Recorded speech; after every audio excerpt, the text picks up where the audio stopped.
तो भाई लोगों, खुशखबरी खुशखबरी खुशखबरी। यूपी के लोगों के लिए खुशखबरी खुशखबरी ये है कि आ गया है भाई UP triple S C PET का यानी पीईटी पैट का जो है नोटिफिकेशन। यानी फिर से जो है आप एग्जाम दे पाएंगे, क्योंकि होता क्या है एक्चुअल में कि जब तक आप पैट क्वालिफाई नहीं कर पाएंगे तब तक आप कोई भी वैकेंसी यूपी में निकलेगी आप उसको फिल नहीं कर सकते। ये जो है बाउंडेशन है, यानी जब तक आप इस पैट एग्जाम को क्वालिफाई नहीं करेंगे तब तक आगे नहीं बढ़ेंगे। कोई भी वैकेंसी आएगी वहां यूपी ट्रिपल एस सी से आप उसको नहीं फिल कर पाएंगे। तो ये झुंझुना जो है आपको फिर से दे दिया गया है। पूरे साल हर साल जो है यही खेला हुआ करेगा, आपकी भर्ती की वैकेंसी कम आएंगी, ये झुंझुना जो है आपको हर साल दिया जाएगा। आप जिंदगी जो है इसमें बिता देंगे, इसको लगाते लगाते, यानी इसमें अगर पास होते हो तो है आप इंतजार करेंगे, पास होने के बाद बैठेंगे आराम से कि कब कोई वैकेंसी आए तब मैं उस फॉर्म को डालूं और तब जो है मैं उसकी जो है तैयारी करूं। ठीक है, अगर गलती से आप इसमें फेल हो जाते हैं तो भाई एक साल आपको वेट करना होगा, यानी यूपी ट्रिपल एस सी की तरफ से कोई भी वैकेंसी आएगी आप उसमें जो है एनरोल नहीं कर सकते, आप उसके अंदर फॉर्म नहीं डाल सकते। तो एक तरीके का ये झुंझुना ही है जो आपको खेलने के लिए जो है दिया गया है। अब ये आता रहेगा, सिलसिला जारी रहेगा। इसका स्कोर जो है एक साल तक वैलिड होता है। अगर जो पहले इसको दे चुके हैं एग्जाम को, पहले उन्होंने एग्जाम दे दिया, उनकी परसेंटाइल जो है जो भी रही होगी, जो भी उनकी स्कोर रहा होगा, अगर आप चाहते हैं कि अपना स्कोर और इम्प्रूव करना तो आप इसमें जो है इस फॉर्म को डाल सकते हैं। ठीक है, और अच्छा बेहतर स्कोर ला सकते हैं। अदरवाइज जो है अगर आप नहीं देना चाहते तो एक साल तक वैलिड है, और वो कब से कब तक वैलिड है वो नहीं बताया गया है। चलिए फिलहाल जानते हैं हम इसके बारे में क्या क्या जो है जरूरी सूचना जो है यहाँ पे दी गई है, क्या क्या जो है इन किन बातों का फॉर्म करते हुए ध्यान रखना है। चलिए तो मैं यहाँ पे एक एक करके जो है स्टार्ट कर रहा हूँ, आप जो है ध्यान से समझना चीजों को। देखो भाई, सीधी सरल भाषा में कहूं तो आपका ऑनलाइन जो है स्टार्ट हो जाएगा 28/6 से। 28/6 भाई आज जो है आज ही से स्टार्ट होगा, तो ताजा ताजा बना के रखा हुआ था ऐसा लग रहा है। तो 28/6 से जो है ये स्टार्ट हो चुका है फॉर्म। आप चाहो तो अभी से जाके फॉर्म फिल कर सकते हो। आवेदन की अंतिम तिथि यानी पूरा का पूरा एक महीना, आपको कड़क एक महीना दिया गया है। तो जो सोचते हैं कि हम बाद में फॉर्म फिल कर लेंगे, तो बाद नहीं आता है भाई, भर लेना। ठीक है, स्टार्टिंग के फर्स्ट वीक या सेकंड वीक में निपटा देना इसे।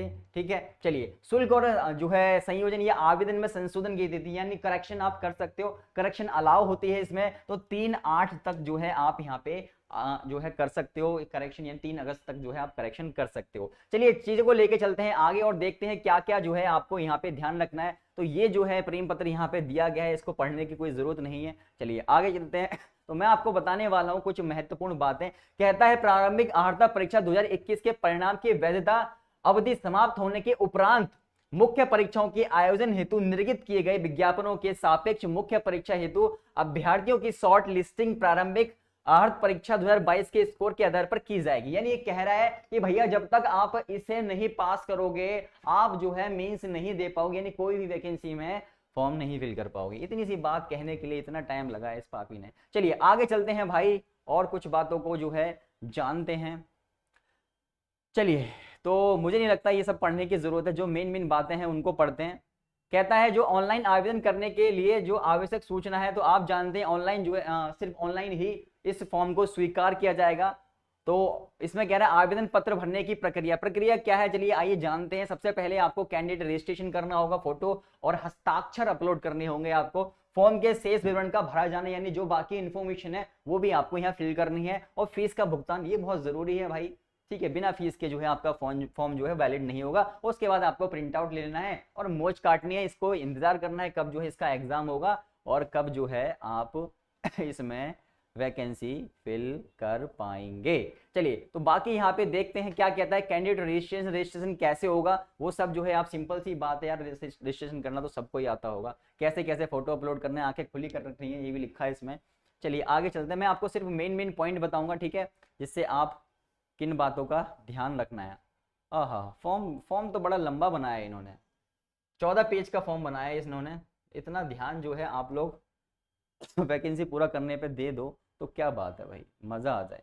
चलिए अब बात करते हैं जरूरी सूचना की। जरूरी सूचना यह है कि भैया पैसे की बात हो जाए कि पैसा कितना लगेगा। तो पैसा लगेगा भाई, जो जनरल है उनको लगेगा भाई 160 रुपया। 160 रुपया ये लगेगा और 25 रुपए लगेंगे भाई चार्जेस 25 लगेंगे। ऑनलाइन प्रक्रिया शुल्क यानी जो वेबसाइट के इनके चार्जेस होते हैं वो भी हमसे वसूले जाएंगे। यानी 160 ये और 25 ये, तो मात्र 185 रुपए, मात्र 185 रुपए जो है आपसे लिए जाएंगे। चलिए, अन्य पिछड़ा वर्ग जो ओबीसी होते हैं भाई, उनके लिए भी सेम प्रोसेस है, उनका भी जो है 185 रुपए, यानी जनरल और ओबीसी जो है एक ही पायदान पर खड़े हैं अब। ठीक है, तो ऑलमोस्ट समझ लो कि बस कर भला तो हो भला। अनुसूचित जाति की बात करूं, SC ST की, तो यहाँ पे 70 रुपए इनकी फीस है, 25 रुपए ऑनलाइन शुल्क है, 25 रुपए इनसे भी 25 रुपए लिए जा रहे हैं भाई, मतलब कड़क एकदम।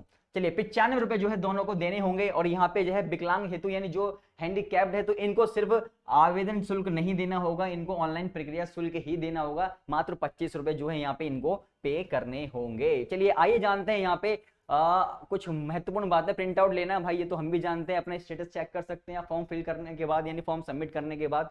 और चलिए, कह रहे हैं आवेदन पत्र में संशोधन जो है आप कर सकते हैं। आप क्या क्या संशोधित कर सकते हैं आइए जानते हैं। मोबाइल नंबर संशोधित कर सकते हैं आप, ठीक है। और यहाँ पे और हाँ, ये कह रहा है कि मोबाइल नंबर और ईमेल आईडी में कोई भी संशोधन नहीं होगा, बाकी कोई भी चीज जो है आप संशोधित कर सकते हो। संशोधित मतलब जो है करेक्ट कर सकते हो। अगर कोई गलती से, भाई गलतियां बहुत होती हैं फॉर्म भरते हुए, मुझे पता है, या तो साइबर कैफे वाले कर देते हैं या फिर आप ही महान हैं। चलिए आइए जानते हैं कुछ और बातों को जो कड़कते भड़कते हैं। यहाँ पे आयु सीमा जो है यहाँ पे 21 से 40 वर्ष है, तो सॉरी 21 से नहीं 18 से 40 वर्ष है, तो जो अभी अभी जवान हुए 18 साल के हुए वो भी फिल जो है कर सकते हैं, जो बुढ़े हो गए 40 साल के वो भी भर सकते हैं। आइए आगे चलते हैं, तो कुछ और बातों को। अरे भाई मियाँ आराम से चलो, इतने तेज तेज काहे चलते हो बे। चलो, आरक्षण वगैरह जो होता है वही है। चलिए, कुछ और बातें यहाँ पे इन्होंने सुंदर सुंदर भाषा में दे रखी हैं। भाई छोटे हो जाओ मियाँ, इतने छोटे नहीं हो। चलो मैं यहाँ से बढ़ाता हूँ। चलो, कह रहा है लिखित परीक्षा के संबंध में नोट क्या है जरा ध्यान से समझना। देखिए, अगर आपको नहीं दिख रहा हो तो मैं नोटिफिकेशन जो है ना डाल दूंगा। कहाँ नोटिफिकेशन जो है भाई, डिस्क्रिप्शन बॉक्स में डाल दूंगा लिंक, डाउनलोड करके आराम से पढ़ना लेट के बेड पे। कह रहा है यदि प्रारंभिक आहर्त परीक्षा 2022 हेतु प्राप्त आवेदन पत्रों की संख्या अत्यधिक होती है, यानी बहुत ज्यादा होती है, यानी पूरा यूपी जो है फॉर्म भर डालता है, साथ में जो अदर राज्य हैं उनके बालक भी फॉर्म भर डालते हैं, तो क्या होगा। और आयोग के लिए समस्त अभ्यर्थी की लिखित परीक्षा एक ही शिफ्ट में या दिन में आयोजित किया जाना सुविधाजनक नहीं होता, यानी इनके बस की नहीं है एग्जाम लेना, ठीक है, एक दिन में। तो इसके लिए क्या करते हैं भाई लोगों, ये करते हैं भाई क्या करते हैं भाई, ये उक्त लिखित परीक्षा एक से अधिक शिफ्टों में दिनों में आयोजित की जाती है, यानी कई सारी शिफ्ट जो है यहाँ पे हो जाती है। जैसे मान लो एक दिन एग्जाम है तो एक दिन में 2 शिफ्ट में एग्जाम ले लेंगे, ठीक है। और ज्यादा बालक हो जाते हैं तो 2 दिन में एग्जाम ले लेंगे, तो 2 दिन में 4 शिफ्ट हो सकती हैं, ठीक है। यदि परीक्षा एक से अधिक शिफ्टों में दिनों में आयोजित की जाती है तो अभ्यर्थी के स्कोर को किया जाएगा नॉर्मलाइज्ड। क्या किया जाएगा, नॉर्मलाइज्ड, यानी सभी को एक पड़ले में जो है ला दिया जाएगा। चलिए, स्कोर के नॉर्मलाइजेशन की उक्त प्रक्रिया के संबंध में आयोग की सूचना, ये नोटिफिकेशन है, आप जो है जरूरी नहीं है पढ़ना यार, ठीक है, ये कोई पढ़ने की चीजें हैं। आओ आगे चलते हैं, क्या कहता है हमसे, आइए जो है, अरे खुल जाओ। प्रारंभिक परीक्षा का कार्यक्रम, कह रहा है प्रारंभिक आहर्त परीक्षा 2022 की लिखित परीक्षा का कार्यक्रम जो है यथासंभव वेबसाइट के माध्यम से पृथक से सूचित किया जाएगा, यानी अलग से जो है आपको बताया जाएगा कब जो है ये एग्जाम लेने वाले हैं, कब जो है एग्जाम लेने वाले हैं, ये अलग से जो है आपको सूचित किया जाएगा।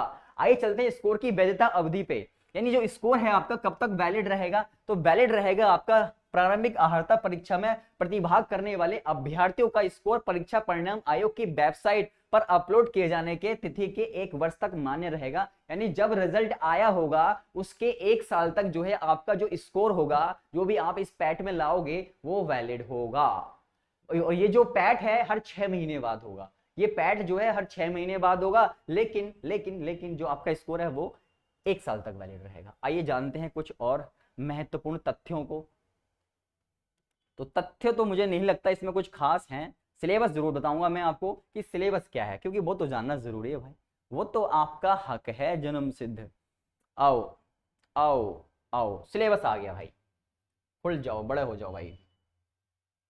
तो भाई ये रहा आपका सिलेबस। सिलेबस सबको दिख रहा होगा, नहीं दिख रहा तो भाई नोटिफिकेशन डाल दूंगा, आराम से देख लेना, ठीक है। थोड़ा सा और बड़ा कर देता हूँ, हाँ कितना बड़ा हो गया ये। चलो भाई, सिलेबस ये है, जो आपका पैट होगा उसका सिलेबस है ये। परीक्षा का अवधि होगा 2 घंटे, 2 घंटे तक जो है आपको एग्जाम देना है वहां बैठ के, ठीक है। 100 नंबर का एग्जाम होने वाला है, आपका प्रश्नों की संख्या भी 100 रहेगी, यानी 1 नंबर का 1 मार्क।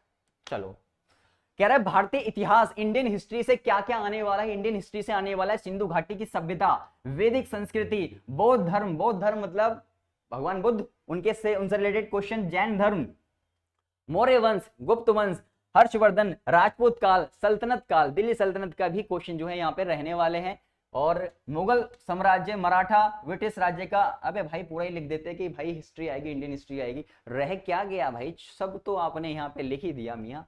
चलो आगे चलते हैं भाई, आने वाली है आपकी मॉडर्न हिस्ट्री। मॉडर्न हिस्ट्री में क्या आने वाला है, आपकी भारतीय राष्ट्रीय आंदोलन आने वाले हैं, क्या क्या जो है हमारे नेताओं ने आंदोलन किए उनके बारे में पूछा जाएगा आपसे। स्वाधीनता आंदोलन के प्रारंभिक वर्ष पूछे जाएंगे, स्वदेशी और सविनय अवज्ञा आंदोलन, महात्मा गांधी और उनकी नेताओं की भूमिका पूछी जाएगी, क्रांतिकारी आंदोलन, उग्र राष्ट्रवाद का उदय कैसे हुआ वो सब पूछा जाएगा, विधायी संशोधन और ब्रिटिश इंडिया एक्ट 1935 आपसे पूछा जाएगा। तो ये जो है हिस्ट्री का पार्ट नहीं होता, ये पॉलिटी का ही पार्ट होता है मोस्टली, ठीक है। भारत छोड़ो आंदोलन और आजाद हिंद फौज और नेताजी सुभाष चंद्र बोस के बारे में आपसे क्वेश्चन पूछे जाएंगे। चलिए अब बात करते हैं ज्योग्राफी की। ज्योग्राफी यानी भूगोल, ठीक है, भूगोल।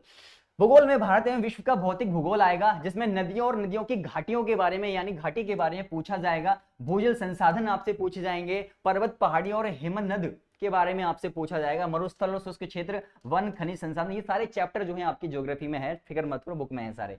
भारत एवं विश्व का राजनीतिक भूगोल पूछा जाएगा, जलवायु, विश्व, टाइम जोन पूछे जाएंगे, टाइम जोन और जनसंख्या परिवर्तन यानी जनसंख्या जो है जरूरी नहीं 2001 वाली 2000 जो है आपकी कौन सी हुई थी, 2001 में हुई थी ना आई थिंक, तो शायद वो ना आए, ठीक है, कुछ ही पूछ लेते हैं यार ये तो। चलो आइए भारतीय अर्थव्यवस्था के बारे में बात कर लेते हैं। इंडियन इकोनॉमी, इंडियन इकोनॉमी के बारे में बात करूं मैं भाई तो इसमें आने वाले हैं आपके अर्थव्यवस्था 1947 से 1991 तक जो है रहने वाली है। इसमें योजना आयोग और पंचवर्षीय योजना जो है आपसे पूछी जाएंगी, मिश्रित अर्थव्यवस्था के बारे में आपसे पूछा जाएगा, हरित क्रांति के बारे में, दुग्ध विकास, ऑपरेशन फ्लड जो है इससे रिलेटेड क्वेश्चन आएंगे, बैंकों का राष्ट्रीयकरण कैसे हुआ, कब हुआ, किस डेट को हुआ, ये सब जो है आपसे पूछे जाएंगे। साथ ही आपसे पूछा जाने वाला है यहाँ पे 1991 में आर्थिक सुधार जो है अर्थव्यवस्था में कैसे सुधार आया, उससे रिलेटेड क्वेश्चन पूछे जाएंगे, और 2014 के पश्चात का आर्थिक सुधार यानी 2014 के बाद क्या क्रांति आई, क्या बदलाव आए, यानी क्या चमत्कार हुए 2014 के बाद, वो भी पूछे जाएंगे। कृषि सुधार, ढांचागत सुधार, श्रम सुधार, आर्थिक सुधार और जीएसटी, जीएसटी के बारे में जरूर ध्यान रखना, इससे रिलेटेड क्वेश्चन जो है एग्जाम में देखने को मिलने वाले हैं। बात करते हैं यहाँ पे भारतीय संविधान की। भारतीय संविधान से क्वेश्चन आने वाले हैं भाई, क्या आने वाले हैं, भारतीय संविधान, Indian constitution and public administration, ठीक है। कहता है भारतीय संविधान की मुख्य विशेषताएं क्या थी, राज्य के नीति निर्देश सिद्धांत क्या थे, और आने वाला है मौलिक अधिकार, आपके संसदीय प्रणाली, संघीय प्रणाली, संघ एवं केंद्र शासित प्रदेश, केंद्र राज्य संबंध, ठीक है, और आने वाला है न्यायिक ढांचा, जिला प्रशासन और स्थानीय निकाय, पंचायती के से रिलेटेड जो है क्वेश्चन आने वाले हैं। बात करते हैं भाई कैसे साइंस पीछे रह जाए, साइंस के क्वेश्चन भी जो है इसमें देखने को मिलने वाले हैं। भौतिक विज्ञान, रसायन विज्ञान और जीव विज्ञान, कुछ टॉपिक नहीं दे रखे हैं, जस्ट आपको दे रखा है कि जनरल जो है साइंस आती है, वही क्वेश्चन जो है यहाँ पे देखने को मिलने वाले हैं। बात करते हैं यहाँ पे एलिमेंट्री मैथ्स, मैथ्स की बात करते हैं भाई, मैथ्स में मजा आएगा। मैथ्स में आने वाले हैं पूर्ण संख्या, भिन्न और दशमलव आने वाला है, परसेंटेज का चैप्टर आने वाला है, साधारण अंकगणितीय समीकरण यानी इक्वेशंस वगैरह को सॉल्व करते हुए क्वेश्चन पूछे जाएंगे, वर्ग और वर्गमूल पूछे जाएंगे, घात और घातांक पूछे जाएंगे, औसत से रिलेटेड क्वेश्चन आएगा। चलिए अब हिंदी, भाई यूपी में एग्जाम है तो हिंदी ना हो तो मजा कैसे है, इंग्लिश नहीं होती लेकिन इंग्लिश भी होगी मेरे हिसाब से, इसमें है इंग्लिश, देखो इंग्लिश भी पूछे। तो संधि आएगी, विलोम आएंगे, विलोम शब्द और पर्यायवाची शब्द आएंगे, वाक्यांशों के लिए एक शब्द आएंगे, लिंग आएंगे, लिंग वचन वगैरह, और समश्रुतु भिन्नार्थक शब्द आएंगे, ठीक है, भिन्नार्थक शब्द आपको बताने, मुहावरे, लोकोक्तियां आएंगी, सामान्य अशुद्धियां आएंगी, कोई सेंटेंस लिख के दे देगा उसमें बताएगा एरर बताओ, लेखक और उसकी रचनाएं आएंगी, पद और गद्य दोनों से रिलेटेड। आइए जानते हैं आगे। सामान्य अंग्रेजी आएगी भाई, अंग्रेजी आएगी, अंग्रेजी में अंग्रेजी व्याकरण आएगी, अपठित गद्यांश पर आधारित प्रश्न आएंगे। अंग्रेजी मतलब बोले तो भाई इंग्लिश, इंग्लिश मतलब आपके जो है व्याकरण आएगी, ग्रामर, यानी वही जो कॉमन एरर वगैरह के क्वेश्चन होते हैं वो पूछे जाएंगे, या फिर सिनोनिम्स एंटोनिम्स भी पूछे जाते हैं इसमें। बात करते हैं रीजनिंग की, तो रीजनिंग में कौन कौन से चैप्टर आने वाले हैं भाई, तो बृहत एवं लघु, कौन बड़ा कौन छोटा, क्रम और रैंकिंग जो है यहाँ पे रैंकिंग आने वाली है, देखो संबंध आने वाला है यहाँ पे, संबंध यानी ब्लड रिलेशन आने वाला है यहाँ पे, समूह से भिन्न अलग, यानी 4 ऑप्शन दे देगा, पूछेगा कौन सा अलग है, और यहाँ पे कैलेंडर और घड़ी यानी आपका कैलेंडर और क्लॉक आने वाला है, कारण और प्रभाव, कॉज एंड इफेक्ट जो है यहाँ पे आने वाला है, नहीं कराया मैं कराऊंगा, टेंशन मत लो, ठीक है, कहीं भी देखने को मिलेगा आपको, लेकिन यहाँ जरूर देखने को मिलेगा, और ऐसा देखने को मिलेगा कभी नहीं भूलोगे।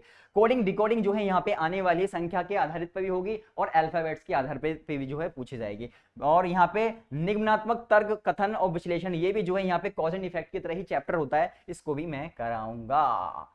चलिए बात करते हैं थोड़ी सी और, सिलेबस बहुत बड़ा है भाई, सिलेबस पैट का बहुत बड़ा है। तो यहाँ पे करंट अफेयर्स आएगी, पढ़ लेना भाई, जनरल अवेयर से रिलेटेड जो है क्वेश्चन आएंगे। भारत के पड़ोसी देश कौन कौन से पड़ोसी देश हैं, किन से जो है सीमाएं मिलती हैं। देश और राजधानी मुद्राएं आएंगी, कौन सी मुद्रा जो है किसकी है, कौन सी राजधानी किसकी है। भारत के राज्य या केंद्र शासित प्रदेश आएंगे, ठीक है, उनसे रिलेटेड जो है यहाँ पे पूछा जा सकता है। डांस कौन सा इसमें कौन से राज्य में ये किया जाता है। संसद और राज्यसभा, लोकसभा, विधानसभा, विधान परिषद से रिलेटेड क्वेश्चन आएंगे। राष्ट्रीय और अंतर्राष्ट्रीय दिवस आएंगे, ठीक है। चलिए कौन सा दिन किस दिन मनाया जाता है। विश्व संगठन यानी और उनके मुख्यालय, यानी जो आपके WHO का मुख्यालय कहां पर है, जिनेवा का मुख्यालय, इस तरीके से क्वेश्चन जो है पूछे जाते हैं। चलो आगे आओ।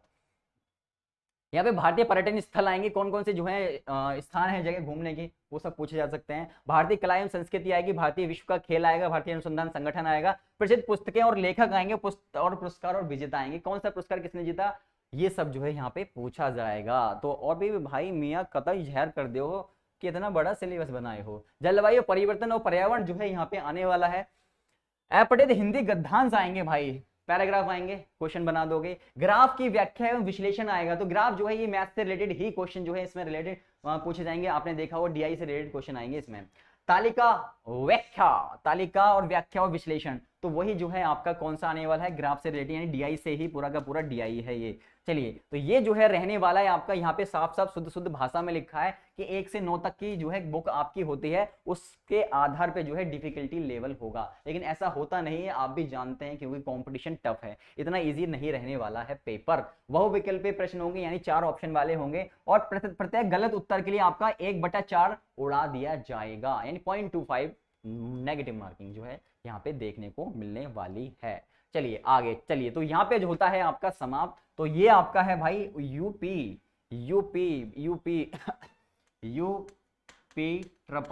SSSC पैट 2022, ठीक है। और इसका फॉर्म निकल चुका है, तो आपको क्या करना है, आपको कुछ नहीं करना है, फॉर्म फिल कर देना है, और जो तैयारी आप कर रहे हो बस उतनी ही काफी है, ठीक है। कुछ इसमें टॉपिक है हिंदी के और शायद इंग्लिश के भी हैं, तो उन पे जरा ध्यान दे लेना, बाकी कुछ खास नहीं है, जैसा सिलेबस सबका होता है वैसा ही है, ठीक है, कुछ ज्यादा है नहीं। तो भाई क्या करना है, अगर वीडियो पसंद आई तो वीडियो को लाइक करें, इन्फॉर्मेटिव वीडियो है, इसी तरह की इन्फॉर्मेटिव वीडियो जो है आपके लिए मैं लेके आता रहूंगा। इससे रिलेटेड जितने भी टॉपिक होंगे सबके सब आपको देखने को मिलने वाले हैं यहाँ परीक्षा लाइव पे। तो जस्ट आपको चैनल को सब्सक्राइब करना है, वीडियो को लाइक करना है, और ज्यादा से ज्यादा जो है वीडियो को शेयर करना है अपने फ्रेंड्स के साथ, दोस्तों के साथ और उनके साथ भी। चलिए तो मिलते हैं नेक्स्ट वीडियो में, नेक्स्ट इन्फॉर्मेटिव वीडियो में। तब तक के लिए अपना ख्याल रखें, खुश रहें, और इसके का जो नोटिफिकेशन है उसका लिंक नीचे डिस्क्रिप्शन में पड़ा है, अभी फटाक से डाउनलोड कर लो, पढ़ डालो पूरा का पूरा। चलिए मिलते हैं नेक्स्ट वीडियो में।